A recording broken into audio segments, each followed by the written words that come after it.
Hey everybody, and welcome back to the Superman Longbox, the podcast where we take a comic, movie, TV show, or piece of Superman's history out of it and discuss it. My name is Andrew Pinkham, so glad to be along with you today. And today we are here to talk about all things Superman, specifically the brand new movie that just dropped a couple weeks ago. And to do that, I decided I couldn't do it myself, because who just wants me to ramble on about Superman? Apparently those of you in the audience who are listening to this podcast, so there's that. I not only brought on one guest, but I brought on two. If you've listened to any of my other podcasting endeavors, you'll know this guy. He's a fellow Superman nerd, and I'm thankful to call him friend, and that is Mr. Stephen Vaughn. How are you, sir? I'm good, mate. How are you? I am fantastic. Fantastic. Glad to have you along with us, dude. It's been too long. Far too long, yeah. Although we talk on a regular basis, so that's all right. But yeah, too long for podcasting. It is, yeah. But we also have this guy. He is the now ended host of the Carousel podcast. He's been a producer on a couple fan films, specifically Girl of Steel and Batgirl Rises, of which he actually wrote the script for Batgirl Rises. Not to mention, he is an all-around good friend and guy. My friend and yours, the prolific Mr. Danny Saab. How are you, sir? I'm doing great, Andrew. That was quite the introduction. Thank you so much, man. Appreciate it. You're welcome, dude. It's been far too long since we recorded an episode of anything. It has been. I can't remember the last. I think I want to say Man of Steel was probably the last one that we record all three of us together. But it's been a while. Yeah. It's been a while. Certainly. Mm-hmm. Well, we've got some news to talk about before we get into our thoughts about this new Superman movie. Coming from the Superman homepage, where does one get any kind of Superman news? According to the Superman homepage, the box office update went from 262 million to now 407 million and climbing. First, I'll start with you, Stephen. Are you surprised by the climb in the box office numbers? Very, and not because it's not a good film, because it is, but more to the fact that mainstream audiences don't seem to connect with Superman on the same way they connect to Marvel and Batman and other characters. Right. But it's up there. Is that worldwide, or is that just? I think that's probably worldwide. It may be just domestic, but either way, it's still really good. I mean, hopefully this film will hit 750 mil, where I think is where it needs to be. But we'll just have to wait and see. Fantastic Four coming in might decrease the box office numbers a little. Thoughts on this, Danny?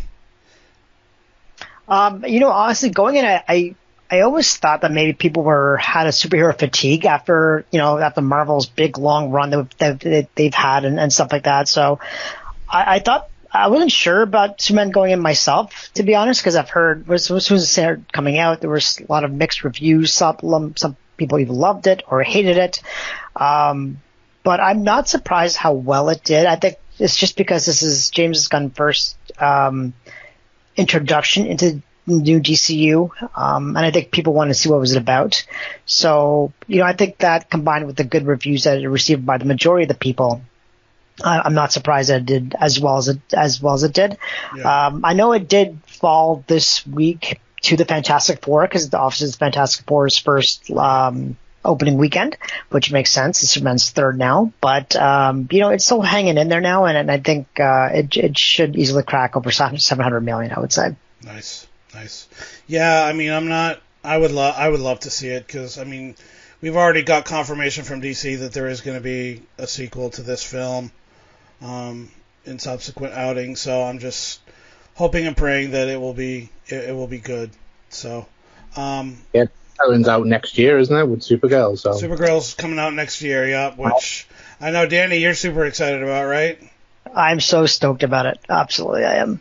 Yes, I know a lot of people aren't too crazy about the new iteration of Supergirl and how her new persona is and that sort of thing. But I mean, I love it. I welcome it with open arms. So I'm real much looking forward to it. Well, and this will be her first foray back into the actual big screen since 1980, which it's been to have that kind of Supergirl drought on the big screen is kind of unfortunate, especially after such success with the Supergirl TV show on the CW. You would think DC would have gotten off their duff and gotten something made a lot sooner. Well, she's in the Flash. Yes, technically, I suppose. Technically the Flash, so she's been around. There's the pop. Yeah. I thought Danny might have a pop or two there. I got a couple actually. Got one here, one over there. Actually, I got a few kicking around. Yeah, and those people who can't watch us right now have no idea what's going on. Danny has a pop figure of the Sasha Cohen Supergirl. I didn't even know that existed, Absolutely. by the way. Mm-hmm. Oh, pop figures are everywhere, man. They make anything into pop figures now. I mean, I've got loads of pop figures. I just didn't know they made one of Sasha Cohen Supergirl. Mm-hmm. So they sure did. One more piece, or a couple more pieces of news. Did you guys see the video that came out of the Superman comic creators visiting the actual movie set? You did, Steven. I did not. I did, yeah. What are your thoughts on it, sir? It's great that they're embracing the legacy of the comics. Like the comics, without them, there would be no feature films to make. Right. So it's good to respect what they've done and allow them to sneak peek to see where they're going, where they're taking the character, because these are the people that have shaped them. I know Dan Jurgen, Jay Ordway was there, and Jason Aaron, who's doing absolute Superman, and I don't think Mark Waid was there, but I can't remember a couple of others. But yeah, there'll be definitely good respect on DC's side, and they're bringing in, they brought in Tom King to consult on the Green Lantern films and a couple of other different films, and they're basing the Supergirl based on his comic. So obviously this regime's got a lot of respect for the comics creators, which kind of reminds me of the old Marvel style, where they had the brain trust of comic creators who went through the scripts and the cuts of the film and suggested more comic-y stuff and making sure the tone and the characterization was right for them. So it's only a good thing that they're embracing that side of it. Just give them more things to do, and they're the creators of it, so they should be allowed to see their creations on the big screen. And I know they're getting more thanks in the credits as well and stuff. And I know, the Jerry Siegel's family's getting all of their credit at the front of the film as well, which is good. Because absolutely deserve that for being the grandfathers of the character. Yeah. Well, it's also with Joe Shuster. It's not just Jerry Siegel, right? Oh, yeah. Yeah. Yeah, I mean, I saw it. I saw it and I think it's great that all the comic creators kind of visited the set. Dan Jurgens, obviously prolific Superman writer back in the 90s with The Death of Superman. He had a big hand in that.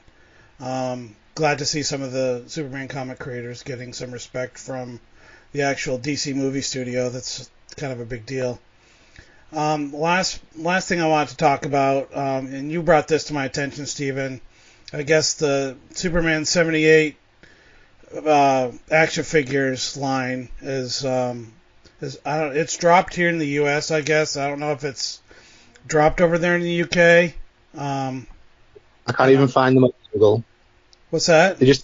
I can't even find them on Google. They just take me to the Spin Masters page, which tells you about the wave, but it won't give you an option to buy. So it's just teasing me. Yeah. It's teasing. Yeah. But I'm hoping they'll drop soon, because we're typically about 2 or 3 months behind on toys with the United States. Danny, have you seen this toy line at all? I don't think so. No. No. You should look them up. It's amazing. Like 5 points of articulation, and it's all in the old 78 poster design. That's really sweet looking. They remind me of the Superpowers line back when Kenner had the license. What's it called, you said? It's Superman 1978, I believe. 1978 is a toy line, you said, right? Yeah. They've got like I know it's on Amazon here in the U.S., so they can be bought. Good old eBay. They have everything. Yeah. Pretty much, yeah. Oh, that's pretty cool. So it's all the Chris Reeves kind of the Chris figurine, Reeves right? stuff, yeah. Oh, that's cool. Okay. Yeah. Which I don't know if you've even seen, Danny. Have you seen the Chris Reeves movies? Oh, yeah, I've seen them. Come on. Well, I don't know. It's been a while, but here. Come on. I mean, it's been a while, but I've seen them. It's just been a long time. But Fair yes, enough. I've seen them. Fair enough. Well, speaking of movies, why don't we get into our Superman talk? And I just wanted to warn everybody before we go ahead and dive in. Spoiler alert. This is your warning if you have not seen the new Superman movie. We're about to spoil the crap out of this thing. So there's your warning. So if you haven't seen it, turn us off, come back after you watch the movie. So, what were your initial expectations going into the film? Danny, I guess I'll start with you. Well, like I said before, honestly, I didn't really have any real expectations. I honestly wasn't even sure I wanted to see it on opening weekend. I wanted to wait for the reviews. I'm going to be perfectly honest. I wanted to wait for the reviews to see how I felt. And then I remember after you saw it, Andrew, you told me what your impression was. I'm like, okay, if he wasn't too thrilled with it as a Superman fan, I don't think I'm going to like it. But you know what? I thought about it some more, and I read some more reviews about it. It's like, you know what? I'm going to go ahead and I'm going to watch it. So the following night, I went to watch it. I absolutely loved it, which surprised the hell out of me. I didn't think I was going to like it as much as I did. But I really did like it. I really did enjoy it. And I even just a comparison, Andrew, and I was mentioning this earlier, that I watched The Man of Steel just 2 days ago, just to sort of compare the two. And it's like almost like day and night watching two different Superman movies. Yeah. But I definitely preferred over Man of Steel, I think. But as a whole, the film, I think as a whole, the film I think was really, really good. I think it was funny. It was very heartwarming. It felt very comic booky, but not too over the top, which was kind of nice. It wasn't too like outrageous or crazy or something like that. But it was just had enough to feel like a comic movie, but not going over the top. And, it had some really great scenes with Crypto, of course. I mean, that's one of the main reasons I went was Crypto and Supergirl. I mean, Superman was just like, okay, he was a supporting cast member. But, fair enough. it was, to be honest, but no, it was actually really good. The only thing I would probably, it's funny, I looked at Men of Steel and looked at this one. I'm like, okay, the pace of the movie was so much faster in Superman compared to Man of Steel. So much faster. Like Man of Steel, if you look at from beginning to end, it literally took place almost a span of like 2 days, something like that. It wasn't that long. Right. But if you look at the Superman movie, it was like almost, I don't know how many, maybe a week or something like that in the span of 2 hours. So it went by really, really fast. I think even, Andrew, that we even discussed how quickly people turn on Superman once they found out what he said in the video and stuff like that. Yeah. And, and I made the comment, well, it's a 2-hour movie. They can't string it along too long, right? Because they have to get the next thing. And that's sometimes the problem when you're so fast paced like that, is that you kind of have to go with the flow. You have to acknowledge that there's just some sort of speed requirements and that sort of thing with these movies, right? Right. I really liked it. I left the theater thinking, you know what? I enjoyed it. I was a good 2 hours well spent. I really liked it a lot. Did you pick up any of the swag from the movie theater, sir?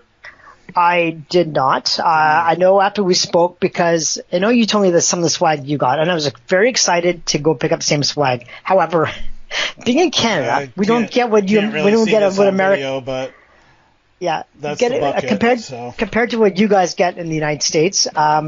We get I to call the Temu versions of them. They're very cheap.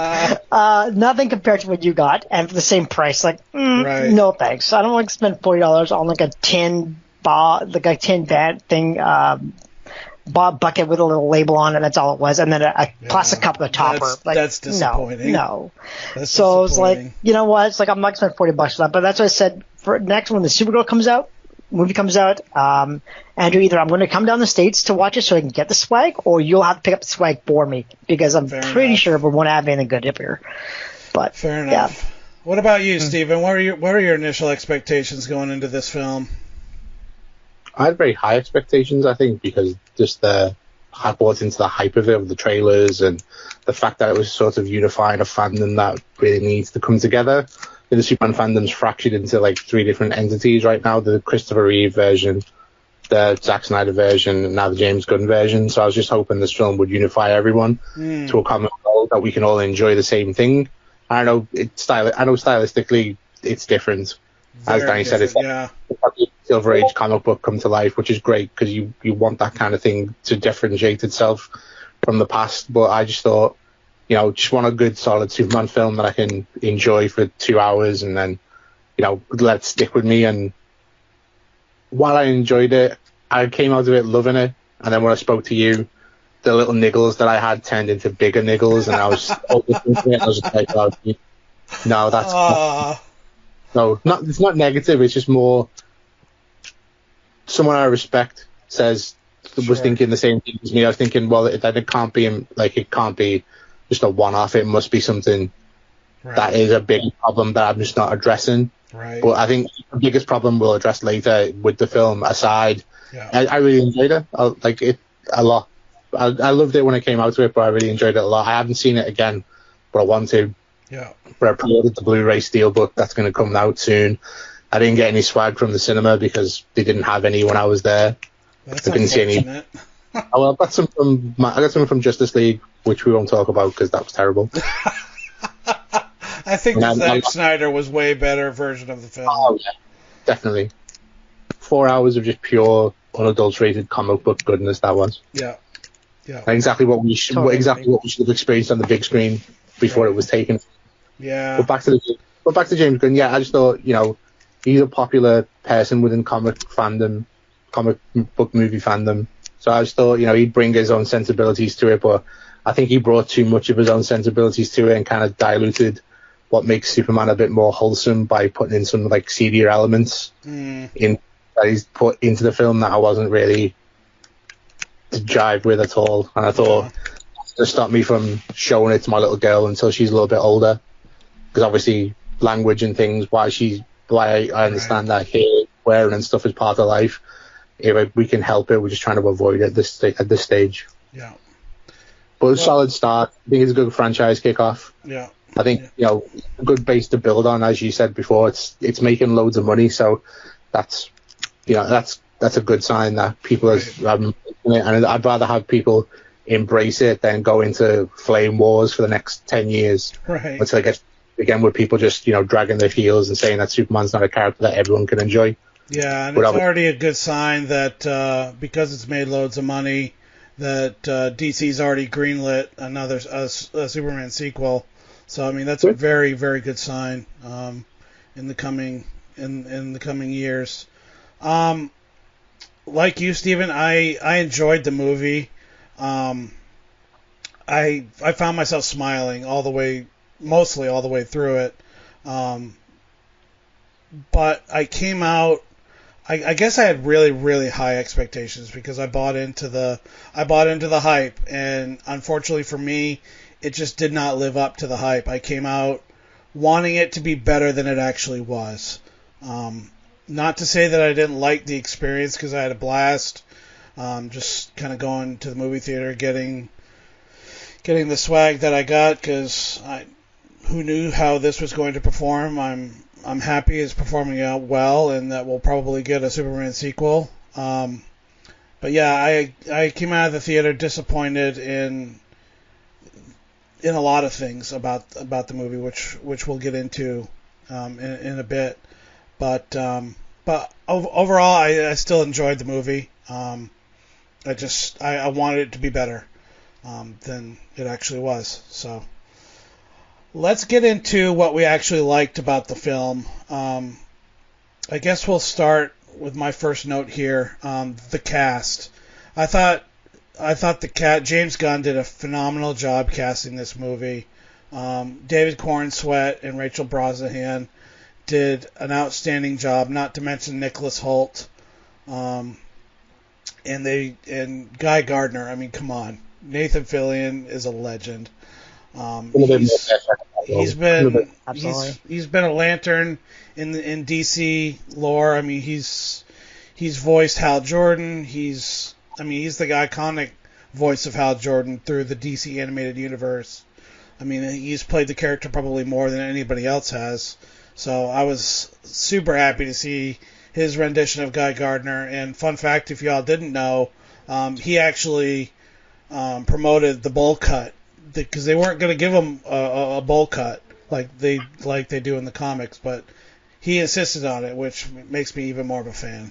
So, Danny, it's like Simpsons, and it's like he's the silhouette of a character that you can recognize, then you know he's iconic. Yeah. So Guy Gardner needs his bowl cut in order to be that iconic. Had it for what was it, like 50 years or something crazy like that? Yeah, something like that. That's like just not giving Superman the kiss curl in his hair. Sure, yeah. What did you think of the cast, Steven? Overall, I thought they were excellent. I thought it's the best Superman Lois pairing in a while. Yeah. While I like Henry and Amy Adams and Brandon Routh and Kate Bosworth and Margot Kidder and Christopher Reeve, I just felt like David Cornsweet and Rachel Brosnahan just had an extra layer of chemistry with them, and that every scene they were in together sort of popped. And you could tell there was an attraction there. You can tell that they really cared for each other, and you can tell that they were, going to be form like a nice little team in the coming years if they stay together. But yeah, and I thought Nicholas Hoult was probably the best Lex Luthor since Michael Rosenbaum. Oh yeah, no question about it. Yeah. The best Lex Luthor. It's really like full of vigor and hatred for Superman, like single-handedly just wanted to destroy him no matter what, set everything in motion through the plot. Yeah. So he could bring him, so he knows that, so he could just tell Superman that he's done this to him. Sure. So he knows how to take him down. I felt like the meta aspect of it, because Nicholas Hoult was on the shortlist for Superman. I know he auditioned for it and lost the role ultimately, but I think like that kind of envious that he could sort of brought that little meta texture to it, whereas that he's really, he wants to be Superman. If Superman didn't exist, Lex Luthor would be Superman in this world, or just human. But yeah, everyone did a really good job. Like I said, the only person I didn't like was Hawkgirl.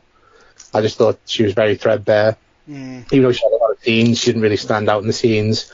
And her screeching at the end when she was flying just kind of threw me off. I just didn't like that. Yeah. What are your thoughts on the cast, Danny? I thought it was pretty good, honestly. I think all the casting was perfect, to be honest with you. I love Nathan Fillion as Guy Gardner. I love the dog they got to play Crypto was fantastic. Millie Alcock as Supergirl was great.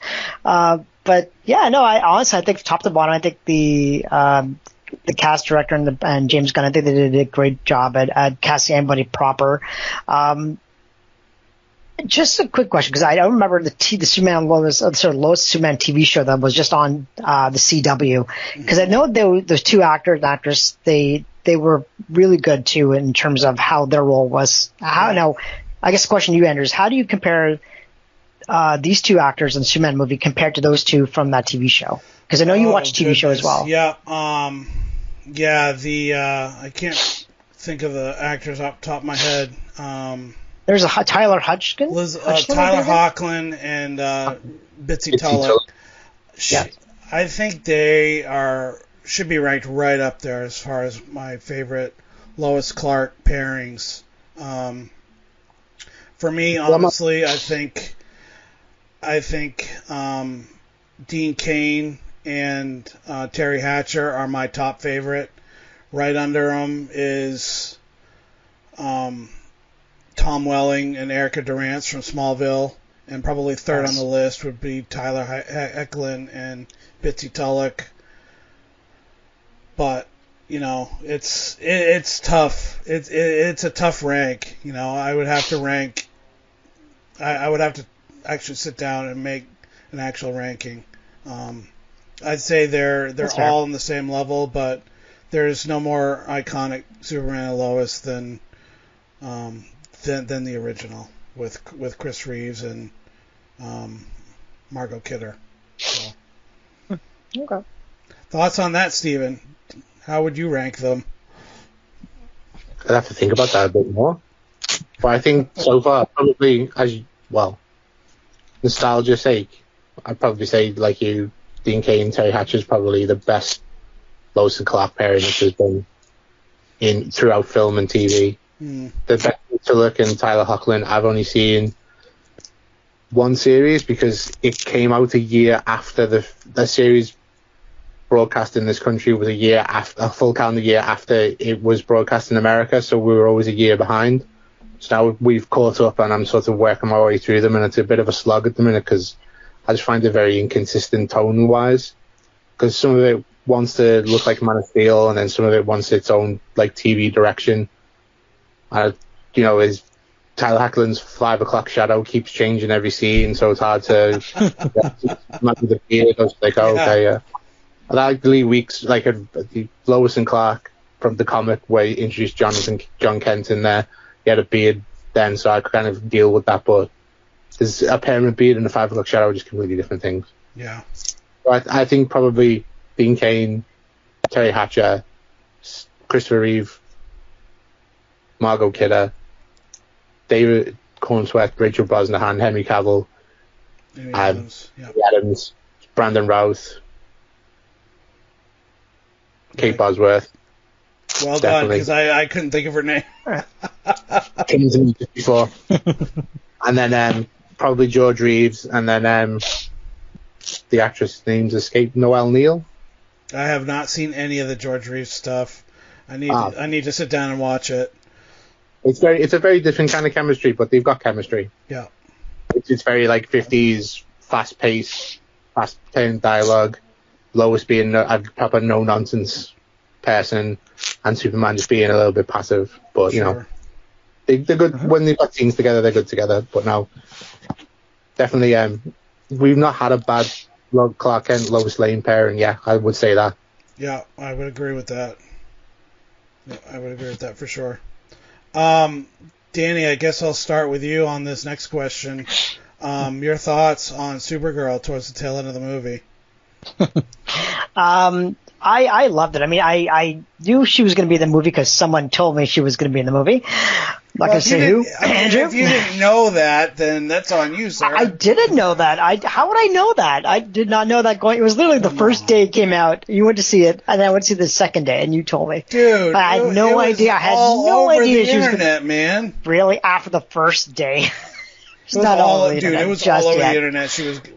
We expected it going in. I had a feeling she might be there. I had a feeling she might be in there. I thought maybe the post credits or something like that. Okay. Well. But you know what? All I have to say, I'm super glad she was in it. I love this new direction. I guess as you said, somewhat of a new direction of Supergirl, but new direction in the sense of what fans are seeing, I think, on the big screen or on screen at all, right? So, we've always had like Helen Slater or Laura from Smallville, and how their personas are a bit different than Supergirl. I think Supergirl, where I think this one's going to be a much more human version of her, right? She's gone through so much in her life, and seeing her world explode and all the other sort of stuff, and I think this is a much more real adaptation as to what her feelings should be like in terms of being angry and and drinking and all that sort of stuff, and just kind of forgetting her problems more than I think other Supergirls we've seen in the past. Yeah. And this kind of reminds me of not just the Woman of Tomorrow, but in terms of almost the new 52 Supergirl as well too. If you look just a lot back last series, so she was angry a lot, to the point that she even got a Red Lantern ring, if you remember, that seeked her out. So this, I think, is the kind of version that she should be portraying. I think that's Supergirl. I think it's a much more realistic version of her.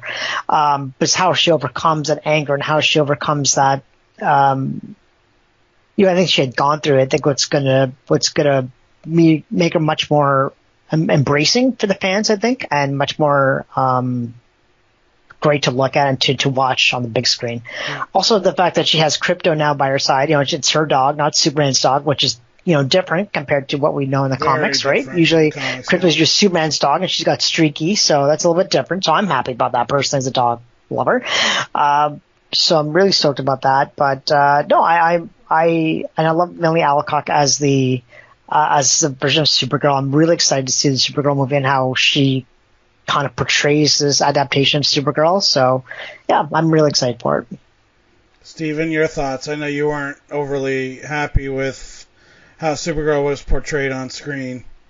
I hated every single minute she was on screen. I've nothing against the actress because I think she's wow. How come? I've just seen House of the Dragon, I've seen Sirens, and she's super strong in those two series.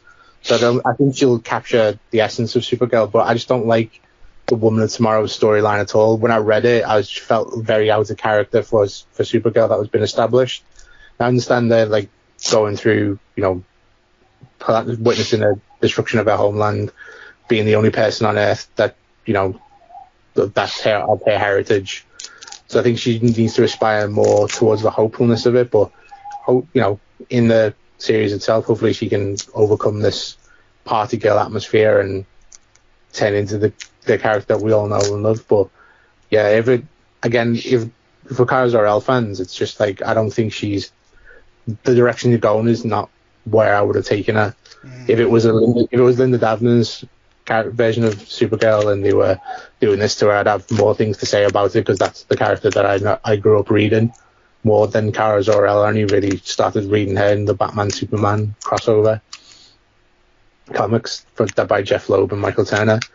But it wasn't what I wanted in Supergirl. And she called Superman a bitch, and I'm just like, that's uncalled for.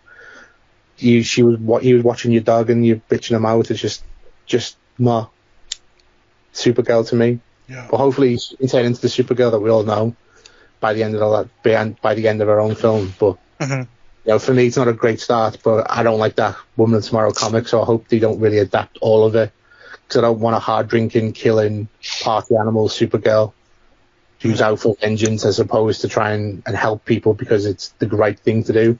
And that's what she should be as part of the House of L. She should be doing the right thing because it's the right thing to do. Right. Not going out on some revenge. But if it gets more people watching the film, I'm sure it will, because it was a very popular series. It won loads of awards. James Gunn thinks it's good enough to base an entire character's persona on it. So let's just see what they do with it, because, be open-minded. Every day is Christmas Eve. Be excited, which I'm trying to be. But, it's just in the back of my mind. Everything I don't like about Tom King as a writer, one big characters like this is pretty evident. He tries to go for the deconstruction, doesn't really build them back up. He sort of deconstructs them, then leaves, instead of deconstructing and then bring them back up. Right. But like, if you read his Wonder Woman stuff is very good. Like, I'm absolutely shocked every time I read an issue that this is the same guy that wrote Woman of Tomorrow, just because it's just spot on. Diane. Really? Well, yeah, I mean, maybe he's just good with some characters and really bad with others. So, for me, I loved seeing Supergirl in this movie. However, like you, Steven, I did not like seeing basically a drunk Kara. And the fact that Crypto is Kara's dog is was a nitpick, but not. It doesn't ruin Kara's character for me. But the whole drunk thing, I mean, yes, I understand it, but that's not the kind of Supergirl I want to be seeing on screen. At the end of the day, yeah, she's been through a lot, but I mean, I'm not sure seeing a drunk version of Supergirl is in the best interest of the character, and I hope that that's not the direction that they go. But I mean, the fact that she's getting drunk on planets with red suns, it's very telling of the direction that they want to go with it. So, and that does not thrill me. But it's a clever idea, because I wouldn't have thought of having a red sun dampen the powers, then you could experience what alcohol feels like. So I like that twist on it, because it's a nice little twist that you never really thought about. But sure, yeah, like we were just like, can we just cut to the more traditional Supergirl right from the start, instead of like having to see her evolution? But people said that about Man of Steel. They didn't want a Superman that was Superman for 2 days. They wanted the fully fleshed out hero that we've watched for years. So it swings and roundabouts at the minute, but I think it's hard to judge based on the 3 minutes she was in the film. But the 3 minutes she was in the film were off-putting. With her own, hopefully it'll just come full circle, and she'll be the hero we all want her to be, and the hero she deserves to be, then deserves the mainstream recognition. Yeah, for sure. I think for the movie itself, and I hear what both of you are saying, and I get what you're saying, but to me, I think it's just a matter of, you have a superhero like Supergirl, and she's been through so much, she's gone through so much, and and I think this kind of goes back to even the Superman movie as well too, where you kind of humanize him a lot, right? And then that's one thing I mentioned to you, Andrew, after we spoke about the movies. But I think that's the one thing about the Superman movie is that they took Superman and they humanized him a lot more than I think than other aspects of past movies and stuff like that. So they humanize them a little bit more than they've done in the past. And I think they're doing the same thing to Supergirl. And I think by humanizing her like that, by saying, okay, she's got problems, she's got anger issues, she's got addictions and that sort of thing. But I think having that character like that, but then bringing her out of that and then showing how she completes against all obstacles and becomes a hero that we know, I think was what's going to make her so much more endearing than just say, this is Supergirl and she's supposed to be a hero of the world. So, just take it and like it and that sort of thing. No, you're trying to build a story why we're supposed to like her, why we want to cheer for her, right? And I think that's what they're going for. So give a superhero, and sitting with Superman, think about this. You have Superman and Supergirl who literally have no vulnerabilities. So you have to give them vulnerabilities. You have to give them problems, right? Sure. And that's essentially what they're trying to do right now. And they're using that, with their destruction of the planet. They're using, their alien heritage on Earth as problems that they have to compete against, that they have to try to win over the people, right? And that's what they're trying to do. So it's not just they're just superpowers, but they have so many other issues as well that they're going through. So I think in Supergirl's case that, she's got these vulnerabilities, she's got these problems, but she's going to eventually overcome them, and she will overcome them. How she does it, I don't know yet, but we'll see. Right. But she'll overcome them, and you feel for her a lot more than that, I think, and you do want to cheer for her by the end of it. I think that's what they're trying to do, than just simply saying it's Supergirl. You're supposed to like her, so like her, and that's it. And I think that's what they're doing. Yeah. I think if they didn't have the film already shot and in the can, I would have hated it a bit more, because I know there's a film coming up which is going to tell the story, as you said, Danny, of why she's like this and how she's going to overcome it. Then it feels it's easier to swallow, but I need to see the film in order to judge that. Sure. But I just know from experience, from reading the series, they just wasn't what I wanted. Supergirl characterization. But I'm, like I said, open mind. They could change it. You never know. They've dropped the Woman of Tomorrow title from the official title of it. So you never know. It could be a loose adaptation, which would be better for me if it was a loose adaptation. But they released the poster. How did you feel about the poster? Did you like it? I did like it. I thought it was kind of clever. I did like it a lot, actually. Yeah, I like it too. Yeah. It's look up, look out. So she's a bit more exactly. Yeah. But they kind of reminded me of the Shazam poster as well. Right. That's very true. Good point. Yeah. Yep. Mm-hmm. Which is fine. That's true. I didn't think of that. Yeah. I like Shazam as well, but What did Danny? I guess I'll start with you. What are your thoughts on the Justice Gang with Guy, Mr. Terrific, and Hawk Girl? Okay, so I don't know much. I mean, I know comics, but not as much as you two know it. Does Justice Gang actually exist in the comic books? I've never heard of the Justice Gang before. I don't recall. I don't think so, but maybe they did. Steven? No? No, I don't think so either. Okay. Thing, but they are the Justice League International, which is the JMD DeMatteis and Keith Giffen early 80s rendition of the Justice League. Right. With a lot of B, C list characters in it. Which is nothing against them, but they're not it's not the Trinity and then everyone else around the Trinity. Well, I mean, gotcha. As far as we know, Batman and Wonder Woman don't even exist yet, so... Yeah, I have a note about Wonder Woman that I'm going to bring up later. Okay. Okay. From what I remembered of the film. Okay. But it was really strong. Apart from Hawk Girl, which I didn't like, but I think it's just because she looked a bit too young for the character of Kendra Saunders. I didn't really get a feel of her as an all-rounder, whereas I think Guy Gardner and Mr. Terrific had really great moments, standout moments in the film that made you remember them. I felt with her one moment that she did have when she killed someone kind of left a bitter taste in my mouth. I was just I have a note about that later. We'll get that.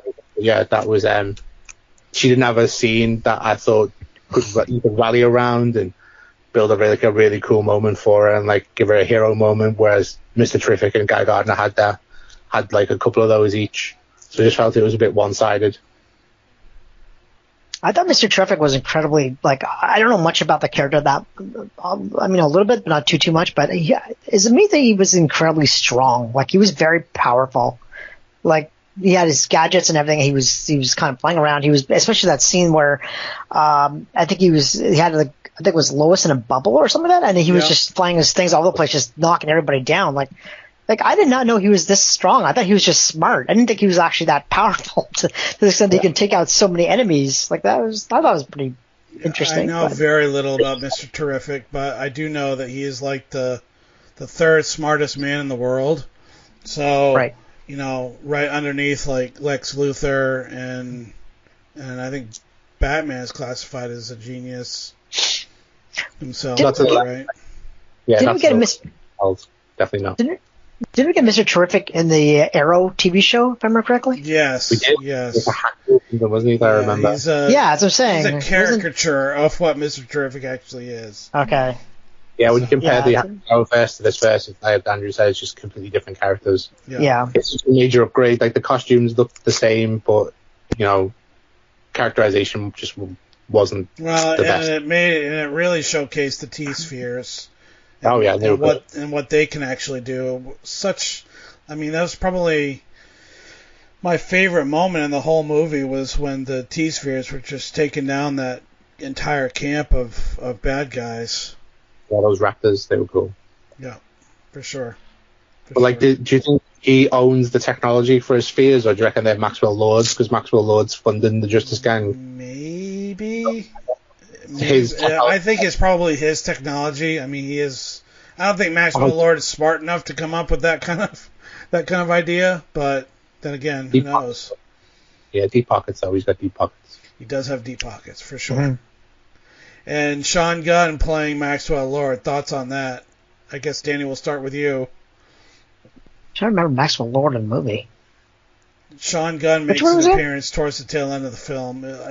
Very brief cameo for Sean Gunn. But I also don't remember. I don't remember in the movie. Okay. No, sorry. Thoughts, Steven? It's just too brief, as you said, Andrew. It's just too brief to get a complete hand on him. I know he's going to be in Peacemaker series 2, so that's where you'll next see him. Right. But I don't know if they're going to feed. Like, I don't know if he's going to be a good guy throughout the whole run, or if they're going to build him up into maybe an antagonist for the DCU.